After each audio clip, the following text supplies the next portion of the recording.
గుంటూరులోని కృష్ణబాబు కాలనీలో అరాచక పర్వం గర్జింది. దీనికి సంబంధించిన అప్డేట్స్ ఇప్పుడు మనం చూస్తున్నాం. ఒక్క మహిళని చేసి కొంతమంది మహిళలు మూక దాడి చేశారు. నడి రోడ్డు మీద మహిళ బట్టలు ఉడితీసి కొట్టారు ఆ మహిళలు. ఈ నెల 13న జరిగిన ఘటన ఆలస్యంగా వెలుగులోకి వచ్చింది. దాడి వెనుక టీడీపీ కార్యకర్త మల్లెల మూర్తి ఉన్నట్టు తెలుస్తోంది. ఇంటి నల్లా విషయంలో ఆ మహిళకి మూర్తికి మధ్య గొడవ చెలరేగింది. ఆమెపై దాడికి కొంతమంది మహిళల్ని పురమాయించాడు మూర్తి. 13న రాత్రి సమయంలో మహిళపై అటాక్ చేసింది ఆ మూక. వీధిలో అందరూ చూస్తూ ఉండగా అమానుషంగా దాడి చేసింది. వివస్త్రణ చేసింది. కింద పడేసి తన్నారు, పిడిగుద్దులు గుద్దారు. ఈ అరాచక పర్వం అంతా జరుగుతూ ఉన్న సమయంలో అక్కడ సీసీటీవీ కెమెరాలో కూడా అది రికార్డ్ అయింది. దాడితో షాక్ కి గురైంది ఆ మహిళ. ఫిర్యాదు చేయడానికి వెనుకడుగు వేసింది. దీంతో ఈ ఘటన 13వ తారీఖు రాత్రి జరిగితే ఆలస్యంగా వెలుగులోకి వచ్చింది. సీసీటీవీ ఫుటేజ్ ఇప్పుడు వైరల్ గా మారడంతో పోలీసులు కూడా ఎంట్రీ ఇచ్చారు. మూర్తితో పాటు దాడి చేసిన వాళ్ళందరినీ కూడా అదుపులోకి తీసుకున్నారు. టీడీపీ నుంచి మూర్తిని సస్పెండ్ చేసింది పార్టీ.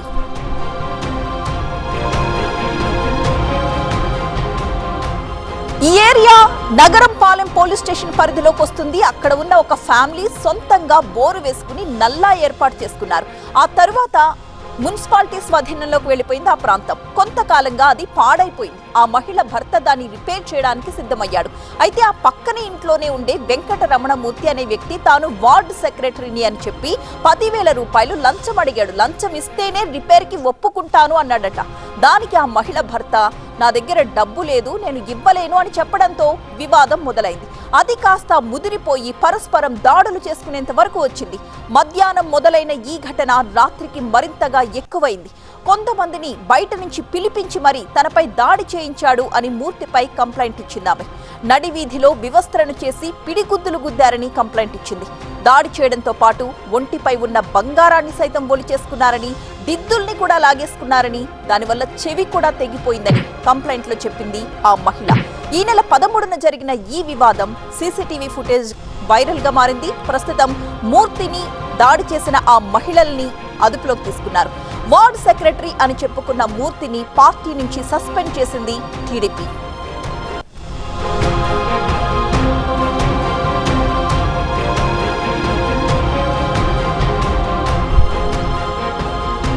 మా ప్రతినిధి నాగరాజు లైవ్ లో సిద్ధంగా ఉన్నారు. నాగరాజు, 13 రాత్రి జరిగింది ఘటన అంటున్నారు. చాలా ఆలస్యంగా వెలుగులోకి వచ్చింది.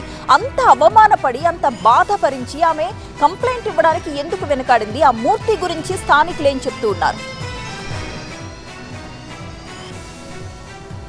అయితే ఇది ఒక చిన్న నల్లా దగ్గర ఏర్పడిన వివాదం చిలికి చిలికి గాలివానగా మారింది. మొత్తం కూడా ఒకే రోడ్లో ఉండేవాళ్ళు, అందరూ కూడా ఒకే సామాజిక వర్గం సంబంధించిన వాళ్ళంతా కూడా ఉన్నారు. అయితే మొదటి నుంచి కూడా మూర్తి మీద, ఇక్కడ స్థానికంగా అయితే గతంలో మూర్తి మీద ఏమన్నా ఇక్కడ అరాచకాలు చేసినాయి కానీ, దౌర్జన్యాలు చేసిన కేసులు కూడా అయితే ఎక్కడా కూడా పోలీస్ రికార్డులు అయితే లేవు. ప్రస్తుతం మనం ఈ కాలనీలో ఎక్కడైతే 13వ తారీఖు ఘటన జరిగిందో ఆ ప్రాంతంలో ఉన్నాం. ఈ వీధిలోనే ఆ రోజు ఘటన జరిగింది. ఆ ఘటన జరగడానికి మధ్యాహ్నం సమయం నుంచి కూడా ఒక నల్లా విషయంలోనే ఒక గొడవ జరుగుతూ ఉంది. ఈ నల్లాకు సంబంధించి ప్రస్తుతం మనం విజువల్స్లో కూడా చూడవచ్చు. ఇదే ఈ నల్లాని బాగు చేయించేందుకే బాధితురాలు సిద్ధమైంది. ఈ నేపథ్యంలోనే ఇది కార్పొరేషన్కి సంబంధించింది కాబట్టి కార్పొరేషన్ మున్సిపల్ అధికారులకు చెప్పి ఈ నల్లా రిపేర్ చేయించాలి అంటే కొంత డబ్బులు మూర్తి అడగటం జరిగిందనేది బాధితురాలు ఆరోపిస్తున్న నేపథ్యం అయితే కనిపిస్తుంది. ఈ నేపథ్యంలోనే మధ్యాహ్నం ఘర్షణ జరగగా ఈ విషయాన్ని ఉన్నతాధికారుల దృష్టికి, కొంతమంది పోలీసుల దృష్టికి కూడా తీసుకువెళ్లారు. అయితే పోలీసులు కూడా మందలించడం జరిగింది. ఇట్లా ఘర్షణ పట్టడం కరెక్ట్ కాదు, ఏదైనా ఉంటే మున్సిపల్ కార్పొరేషన్ అధికారుల దృష్టికి తీసుకువెళ్ళండి, వాళ్ళు సమస్యను పరిష్కరిస్తారని కూడా చెప్పడం జరిగింది. అయితే సాయంత్రం మరలా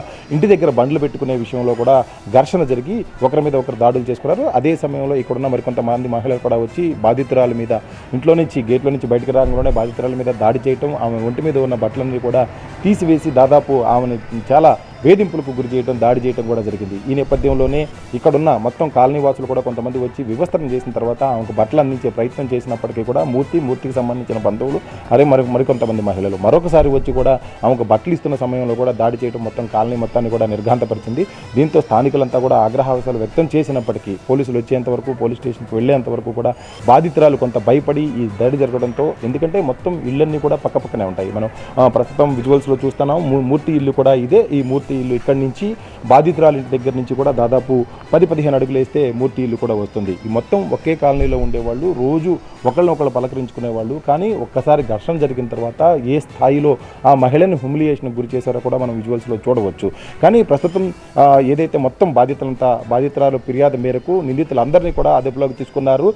ముఖ్యంగా మూర్తితో పాటు మూర్తి బంధువులందరినీ కూడా అదుపులో తీసుకున్న నేపథ్యం అయితే ఉంది. వాళ్ళ మీద కేసులు కూడా నమోదు చేశారు. కఠినంగా శిక్షిస్తామని చెప్పేసి కూడా పోలీసులు చెప్తున్న నేపథ్యం అయితే కనిపిస్తుంది. బాధితురాలు మాత్రం ఇప్పుడిప్పుడే కొద్దిగా కోలుకుంటున్న పరిస్థితిని మనం చూస్తున్నాం. Right, thank you Nagaraju.